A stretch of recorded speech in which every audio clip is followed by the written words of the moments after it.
welcome back to the show. Dr. Peter Evans, thank you for being on the show today. Glad to be here, Jay. Very, very appreciative, Peter, especially with what's going on around in the world. I imagine you're a super busy guy. So again, I thank you for taking the time out to appear on the Disability Channel in Toronto, Canada, and around the world. So why don't you tell us your title and tell us a little bit about what you do, and then I'll just sort of feed off that if that's okay. Sure. Currently, with my move to Florida, my role here is the Institute Chair of Orthopedics and Rheumatology across Florida, and also the Director of Digital Health, Medical Director of Digital Health for Cleveland Clinic in Florida. So without getting into detail, can you tell us a little bit what your day-to-day operations would be, just for us people understanding a little bit? Yeah, sure. So I have morphed from I've only ever been a 4-day-a-week clinician. 1 day a week I was always set aside for administration and research because I've led an academic orthopedic career most of my career, but I've now moved to 2 days a week administration slash research, and about half day. Well, 2 days for administration, a half day research, and a couple days of clinical work.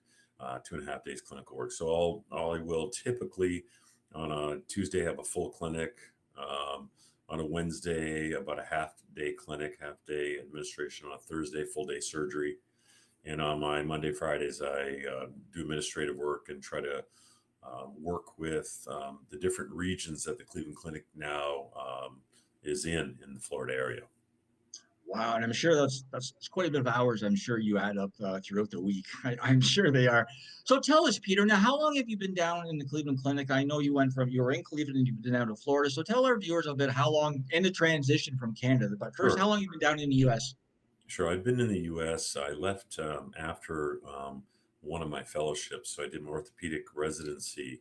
I did an undergraduate in the United States and then came back up for medical school and orthopedic surgery. And I did one fellowship in sports medicine in Toronto before going down to Wake Forest for hand surgery. And then I started I started my first job at Johns Hopkins University for a couple of years, and then switched over to the Cleveland Clinic in Cleveland, where I worked for 19 years. And now, since March of 20, I came down just 3 weeks before COVID to a new job. And it was quite something. Literally, the moving trucks were coming out, and all of a sudden, the announcements were coming on the things. It was like, what? It was like, what's going on? Yeah, what's going on? So, yeah. That's great. Now tell us about how they came and got you from Canada. Well, it's a thing. When you get introduced, I got introduced to the States during my undergraduate years, and came down and was recruited to come on down to the United States to play hockey in college, and got indoctrinated. So it was an easy transition for me to come post residency and post fellowship. We were also having a lot of problems with medical care in Canada, with decreasing the numbers. And in fact, I was the beginning of when the clampdown came, where the jobs were starting to dry up. And probably about a decade after I finished, at one point in time, 50% of the graduating orthopedic surgeons in Canada had no jobs. They had to leave Canada. It wasn't because they wanted to, because there are just no jobs. They weren't hiring. So in fact, voluntarily, they've decreased the number of trainees because there's no jobs for them. So it's kind of unfortunate. There's a need for orthopedic surgeons, but the government just doesn't want to issue licenses. That's terrific insight, because you know what, we don't know that, like the public just generally doesn't know why, sometimes doctors go down to the USA.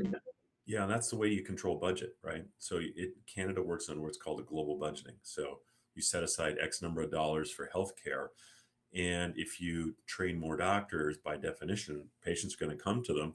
They're going to get a bill. At least the government will get a bill, and then they'll go over budget. So one way to control it is just limit the number of doctors. I'm just wondering, for our Canadian viewers and our U.S. viewers, can you tell us a few things what would be the biggest difference between our healthcare system and yours, like off the top of your head? Sure. I mean, I would say just that. It's that it's a single payer system, but and it's run by one payer, the government. Whereas in the United States, it's a slice and dice network of multiple payers, it is very confusing. There's the one good thing about the Canadian system is there's less waste of dollars. There's less middlemen, if you will.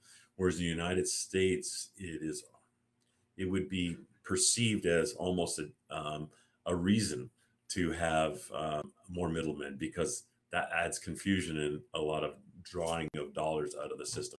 So it's very expensive in the United States to deliver healthcare because there are so many people in the middle. So it sounds like there's pros and cons on both sides, right? Obviously. Exactly. And is in the U.S. each state sort of dictates what they do themselves a little bit? There is. So a little bit just like Canada. Yeah, I mean, in Canada, there's a federal principle, but Ontario has a different plan than Manitoba, and people can't just cross over. Whereas in the United States, it's fairly similar. So even the same company, it's private. So Aetna in Ohio is not exactly the same Aetna in Florida, and there the you plans go. don't necessarily cross over. And there's a lot of differences. So state by state, it's different and funded through the state, especially on the public side. If you look at Okay. Medicare, Medicaid, those are state driven. Even though they have federal backing, they're controlled by the state. On the show today, we have orthopedic surgeon Dr. Peter Evans. Peter, what I want to do is take a quick break. And when we come back, I want to talk a little bit about what Cleveland Clinic does, because I think it's very important for our viewers to know. And also you have the branch up here in Canada. And then I want to talk a little bit about Harvard and hockey, concussions, a little bit of sports, lighten it up. So You got it. stay tuned, and we'll be right back with Dr. Peter Evans.